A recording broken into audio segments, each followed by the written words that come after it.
ফরিদ নামের এক যুবক ছিল। গ্রাম জুড়ে সে নামাজি হিসেবেই পরিচিত, কিন্তু তার স্বভাব ছিল কিছুটা কঠিন। তার পরিবারে ছিল তার মা আর সদ্য বিবাহিত স্ত্রী আসমা।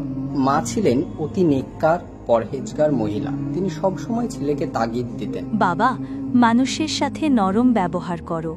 রাসূল সাল্লাল্লাহু আলাইহি ওয়াসাল্লাম বলেছেন, যে নরম স্বভাব থেকে বঞ্চিত সে সমস্ত ভালো থেকে বঞ্চিত।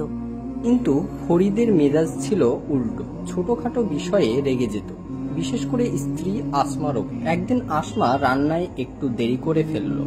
ফরিদ রাগ করে বলল, তুমি কি কিছুই ঠিক মতন করতে পারো না? আসমা চোখের পানি লুকিয়ে চুপ করে গেল। সে রাতে চুপি চুপি আল্লাহর কাছে হাত তুলে দোয়া করল, হে আল্লাহ, আমি কারোর সঙ্গে ঝগড়া চাই না।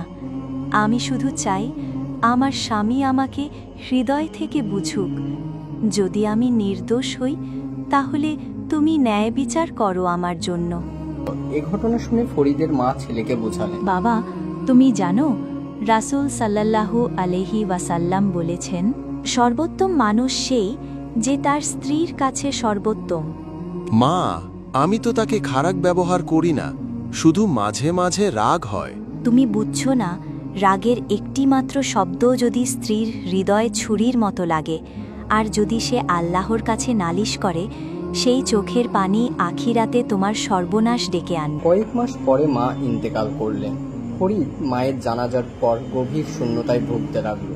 সেই সময় আসমা তাকে সমর্থন দিল, যত্ন নিল। আমি তোমার মা হতে পারবো না, কিন্তু চেষ্টা করব সব সময় তোমার পাশে থাকার, ইনশাআল্লাহ। এক রাতে ফরিদ স্বপ্ন দেখল। স্বপ্নে তার মা আসলেন, চোখ দিয়ে অঝরে পানি ঝরছে। মা বললেন, বাবা, তুমি স্ত্রীর হৃদয় ভেঙে দিচ্ছ।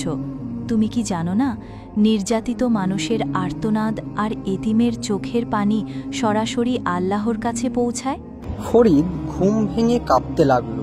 পরদিন বাজার থেকে ফেরার পথে সে মসজিদে ঢুকলো। ইমাম সাহেব খুতবা দিচ্ছে।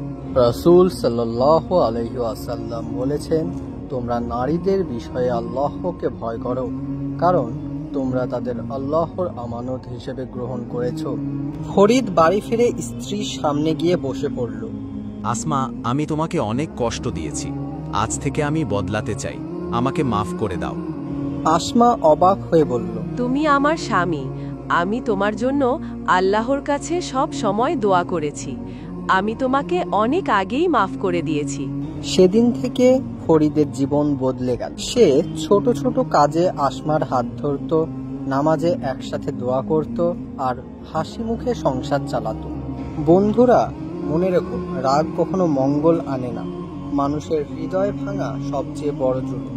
আর স্ত্রীর চোখের পানি যদি আল্লাহর কাছে পৌঁছে যায়, সেটা আখিরাতে তোমার হিসাব ভারী করে দেবে।